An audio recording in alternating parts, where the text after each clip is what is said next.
Nggak mudik, saya nggak mudik. Ya karena emang kurang ya ini pendapatannya juga tahun ini susah nyari uangnya. Ya alasannya karena udah terbiasa kan setiap tahun lebaran pulang kampung gitu. Udah pengen ketemu sama keluarga. Iya emang harus lebih berhemat karena ekonomi emang kurang stabil gitu. Tidak mas, nggak mudik. Nyari duit dulu mas buat pulang kampungnya biar bisa buat jajan anak di kampung gitu. Ongkos sekarang kan mahal ya, bisnya itu satu orang per orang itu 600.000. 4 orang jadi 22.400.000 mas. Itu baru pulang ya, kalau PP-nya bisa sampai 5 juta lah ya uang jalannya. Kalau buat saya masalah ekonomi biasa, ada perubahan kan. Apalagi ini mau lebaran, semua barang pasti naik. Nanti setelah lebaran turun lagi 8 orang. Satu orang kan 730 kali 8 berapa? Nanti baliknya ke sini kan lebih mahal lagi. Saya mau mudik naik motor. Naik motor? Ya, ke Ngawi, Jawa Timur. Naik motor? Karena irit biaya. Oke pemirsa, tampaknya juga ini jadi perhatian kita bersama ya Bang Uki.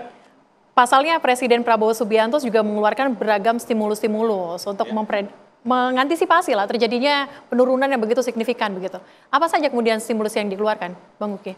Iya, pertama-tama memang Presiden Prabowo beberapa minggu lalu ya sudah mengatakan bahwa H-11 tuh H-11 itu berbagai kebijakan sudah dilaksanakan gitu ya. Salah satu kebijakannya yaitu H-7 THR itu sudah harus dibayarkan gitu. Karena juga sempat beredar isu bahwa tahun ini nggak ada THR katanya begitu ya. Kemudian Presiden mengatakan bahwa THR H-7 sudah harus dibayarkan. Lalu juga Presiden mengatakan juga ya bahwa mitra driver ojol, mitra garis miring driver dari aplikasi ojek online gitu ya, itu juga harus menerima bonus hari raya. Ini kami tidak bisa menyebutnya tunjangan hari raya, karena term tunjangan hari raya ini adalah definisi baku yang mengikat di dalam Undang-Undang Ketenagakerjaan. Sehingga kami menyebutnya bonus hari raya dengan ya beragam lah gitu. Kami juga sudah melihat di aplikator A itu range-nya dari sekian sampai sekian. Di aplikator B range-nya dari sekian sampai sekian. Ada yang happy, ada yang komplain, ya sudah kami terima saja dulu, tapi ini kan baru pertama kali. Kebetulan tadi juga kami mendengar Kementerian Tenaga Kerja katanya akan nyolek-nyolek salah satu aplikator gitu ya. Ini kok ada yang menerimanya kecil banget. Oke, kayak itu gitu yang kurang viral lebih kemarin ya? Iya. Oke. Dan kami membiarkan ini terjadi ya. Jadi istana dalam hal ini membiarkan ini terjadi. Kalau memang bisa dilebihkan ya mohon dilebihkan. Kurang lebih seperti itu ya. Itu terkait dengan untuk booster daya beli. Ya.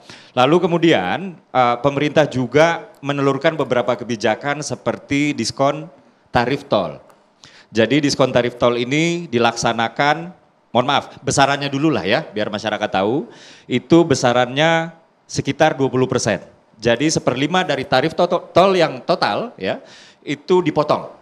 Dan ini diberlakukan di hampir seluruh ruas tol di Pulau Jawa dan hampir seluruh di ruas tol Pulau Sumatera. Kurang lebih seperti itu ya. Ini saya ada catatannya sih nama-nama tolnya, cuman panjang banget nanti ya. Nanti panjang banget. Dan juga ada diskon tarif kereta api dan juga kapal laut. Nah, kalau tol itu 20%, kalau pesawat juga diberikan diskon. Ya, pesawat itu diberikan diskon sebesar 14%. Kurang lebih seperti itu. Itulah dia kiat-kiat yang sudah diputuskan oleh Presiden Prabowo 11 hari semenjak sebelum Lebaran. Dan ini dilakukan Presiden karena Presiden menyadari betul ada mobilitas penduduk yang sangat besar. Kalau nggak salah saya ya, mudik Lebaran itu adalah mobilitas penduduk terbesar yang kalau nggak 45 ya. Yang paling pertama itu adalah lunar ya, tahun baru Cina di Tiongkok. Lalu yang kedua adalah Good Friday ya. Paskah di Amerika Serikat, lalu juga ada di India, baru kemudian di Indonesia. Kurang lebih seperti, dan ini merupakan potensi ekonomi yang luar biasa. Itulah dia kenapa Presiden menetapkan bahwa harus ada stimulus ya buat mereka-mereka ya, buat pekerja-pekerja, buat mitra-mitra ojek online, lalu juga ada diskon-diskon tarif tol, tarif pesawat, tol laut, kapal laut dan lain-lain. Demikian. Bang Dery, Bagaimana Anda menanggapi ini? Apakah memang stimulus sudah dapat meningkatkan realisasinya? Bagaimana nih Bang? Iya, terima kasih Celia. Terima kasih Bang Uki ya tadi ya. Beliau dari juru bicara lah kantor komunikasi presiden atau mungkin negara.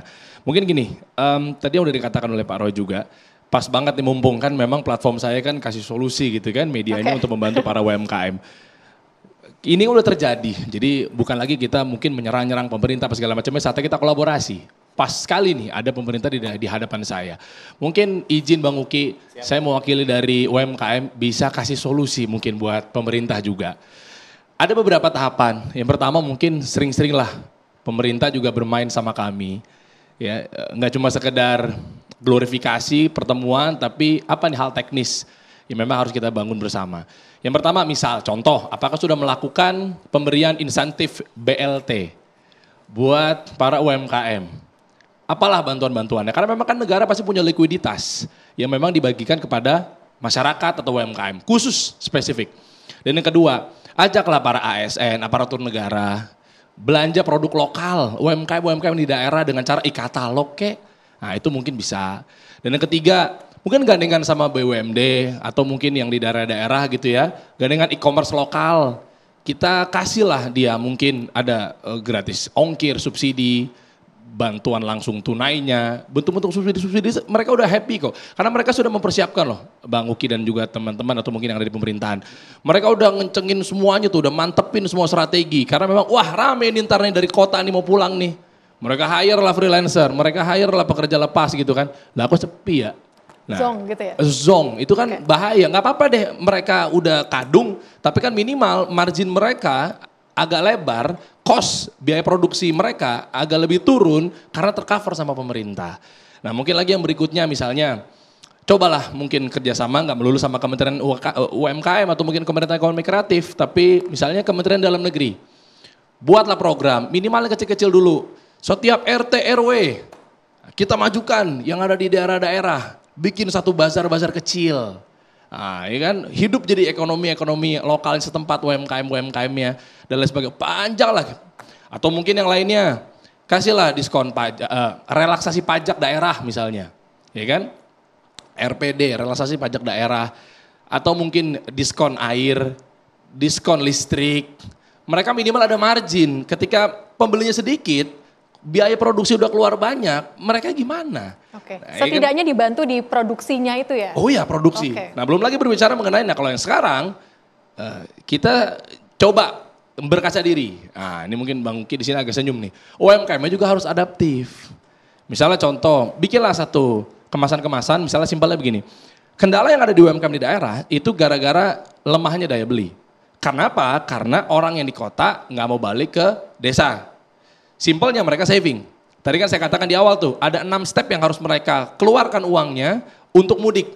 Dari mulai belanja diri sendiri, belanja buat orang tua di kampung, belanja tiket, nyampe sana juga harus belanjain masakan, ngasih amplop lagi, belanja tiket balik ke Jakarta lagi. Nah itu kan panjang tuh.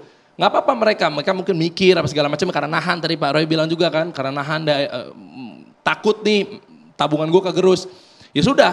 Mereka yang ada di kota, UMKM yang ada di daerah coba lebih adaptif cara kampanye marketingnya.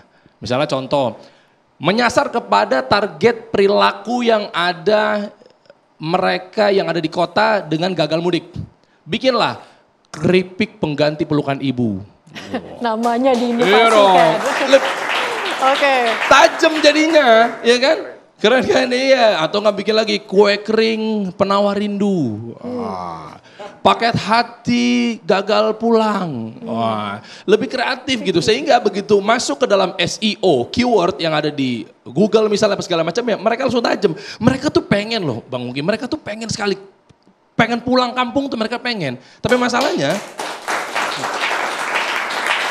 uangnya mereka ini nggak bisa gitu loh dikeluarkan dengan jor-joran. Dia kangen sama ibunya di rumah. Mungkin bisa video call tapi kan kok apa ya rasa-rasanya apa ya kok nggak bisa berasa sekali menikmati hasil jerih payah anakku yang ada di kota untuk pulang. Nah otomatis UMKM juga secara adaptif juga kampanye marketingnya juga menyasar kepada meskipun dia ada di kota tapi mereka beli untuk kasih ke rumahnya, mereka beli untuk adiknya yang ada sama-sama di kota nih ya. Kita ingat nggak sih Pendekatan waktu itu? sosial Yes. begitu ya, psikologis keluarga dari barang-barang UMKM gitu maksudnya. Iya pastinya. Oke. Nah, begitu kalau dari saya. Nanti panjang lagi lah kalau dibahas mengenai solusi insya Allah. Oke. Kita dengar tanggapan dari Bang Uki abis ini ya. Gitu. Oke, tapi sebelum ke Bang Uki, saya mau ke Prof. Telisa dulu nih, menanggapi terkait dengan daya beli yang tadi sempat disampaikan oleh Bang Uki dan juga perubahan dari pola mudik yang tadi sempat disampaikan. Anda melihatnya bagaimana? Mungkin tadi mau membahas sedikit ya, ini ada fenomena yang saling terkait soalnya. Yang pertama tadi terkait indeks keyakinan konsumen. Kita sangat menghargai tadi apa yang sudah dilakukan oleh pemerintah. Cuma memang turbulensi saat ini memang begitu besar ya Pak Uki ya. Jadi memang ini kita tidak biasa lah di era VUCA ya, di era yang serba uncertain, tekanan global juga meningkat, era competition itu juga semakin kuat gitu. Jadi kita memang, saya setuju banget bahwa kita tuh bersama-sama ya. Dalam forum ini makanya terima kasih banget kepada TV One bahwa kita bisa berkumpul seperti ini, saling memberikan masukan. Tujuannya saya setuju dengan Pak Roy, bukan untuk menjatuhkan ya. Kita kalau mengkritisi untuk memberikan masukan supaya nanti keluar dengan solusi-solusi tadi. Nah misalkan dari indeks keyakinan konsumen tadi memang di Februari agak sedikit turun, itu disebabkan oleh ekspektasi mereka mengenai kondisi ekonomi ke depan, itu ada sub-sub faktornya. Terus kemudian ekspektasi mengenai lapangan kerja, itu juga mereka ada penurunan sedikit karena tadi mungkin terkait dengan narasi-narasi PHK tadi, walaupun kita harus lihat secara balance sebetulnya ada juga pembukaan lapangan kerja. Harus kita lihat nih netonya pembukaan lapangan kerja dibandingkan dengan PHK-nya seperti itu. Nah itu yang harus dilihat. Jadi semua tuh data kalau disajikan secara komprehensif memang sometimes kita nggak bisa parsial-parsial sehingga kita mengambil keputusan yang mungkin bias ya atau penafsiran yang bias. Jadi memang sedapat mungkin kita lihat datanya. Nah kalau kita lihat data memang agak sedikit ada penurunan dibandingkan dengan tapi sudah mulai pulih dari kondisi pandemi. Tapi memang agak sedikit turun belakangan ini gitu dibandingkan 2024. Nah karena apa? Kalau kita lihat 2024 tuh kinerja ekonomi kita masih baik karena waktu itu kan ada momen pemilu dan pilkada juga. Jadi jor-joran sekali ya. Kita rasakan waktu itu kan uang kayaknya jor-joran gitu. Jadi sampai makanya mudik pun disebutkan puncak tadi secara data kan 193,6 juta. Ya. Itu tertinggi dalam sejarah. Makanya ya karena sekarang udah nggak ada momen lagi karena jangan lupa ekonomi Indonesia tuh masih eventonomics, jadi masih based on kepada event gitu. Jadi ada event ini. Nah kebetulan 2024 tuh terdukung kondisi globalnya. Trump baru dilantiknya kan di Oktober, belum mengadakan yang aneh-aneh lah seperti Trumpnomics 2.0 kayak gitu. Jadi belum terlalu kita rasakan dampaknya. Jadi masih globalnya juga masih, walaupun saat itu juga kondisi global tidak terlalu baik tapi lebih baik, tidak seburuk sekarang gitu. Sekarang lebih tidak baik daripada 2024. Jadi memang tekanan globalnya juga kita sangat tinggi sekali. Terus kalau kita lihat data dari data Bank Indonesia juga dari survei itu cicilan itu meningkat ya. Jadi cicilan masyarakat dari pendapatan itu porsinya naik dari 9 ke 10,68. Mungkin masyarakat tadi lebih baik digunakan untuk membayar utang. Nah karena banyak sekali dulu juga fenomena mudik itu berhutang karena orang maksain ya. Nah mungkin dulu masih bisa terbayar. Nah kalau sekarang mereka mungkin waduh dengan PHK kondisi tidak pasti ya, mereka juga nggak berani untuk ada was-was gitu ya? Iya, lebih was-was sehingga tidak berani melakukan cicilan untuk pulang kampung. Kalau dulu mungkin orang masih ngebela-belain karena tadi kan seperti Pak Dery bilang beda lah nuansa, itu values, tradition, culture yang kita itu sudah mengakar gitu. Dari sisi tabungan, fenomena makan tabungan ini memang terlihat porsi tabungan masyarakat juga turun dari datanya 16% ke 14%. Nah memang ini sangat relate dengan macam-macam, salah satunya harga komoditas kita yang mulai melambat seperti itu. Nah jadi karena kan kita banyak mengandalkan ekspor dari komoditas seperti itu. Jadi artinya bahwa variabel-variabel ini ada penjelasannya. Kalau kita rangkai-rangkai semua tuh ada tadi disebutkan ada korelasinya. Jadi ini disebabkan oleh apa, ini disebabkan oleh apa. Nah, jadi pintar-pintarnya kita nanti ya itu tadi mencari akarnya, kemudian mencari solusinya itu seperti apa. Jadi memang harus ada booster yang sangat kuat untuk ekonomi kita. Nah, karena di tengah kita digitalisasi ya, keberadaan AI, teknologi dan lain sebagainya itu mengancam intensif sektor industri ya. Jadi penggunaan teknologi dan seterusnya. Jadi kita kan emang betul-betul padahal butuh lapangan kerja. Orang tuh sekarang intinya butuh lapangan kerja, punya daya beli, punya pendapatan. Nah, tapi kondisinya itu tadi sulit sekali ya sekarang gitu. Saya tadi menggarisbawahi ya UMKM kita, indeks UMKM tuh tadi kan saya juga melihat datanya itu memang turun ya Pak Dery ya. Jadi memang indeks UMKM sudah beberapa kuartal ini turun. Padahal ekonomi kita kan backbone-nya UMKM. Nah padahal krisis 97-98 backbone utamanya juga UMKM gitu. Nah tapi UMKM tuh dulu masih kuat ya. Walaupun krisis perusahaan besar, UMKM-nya masih kuat. Nah kalau sekarang agak kebalik ya. Sepertinya perusahaan besar yang lebih bertahan. Sedangkan yang usaha-usaha kecil ini sudah sangat terdepresi. Nah macam-macam lah. Karena digitalisasi mereka juga mungkin belum adaptif. Ya belum semua ya Bang adaptif dengan digitalisasi.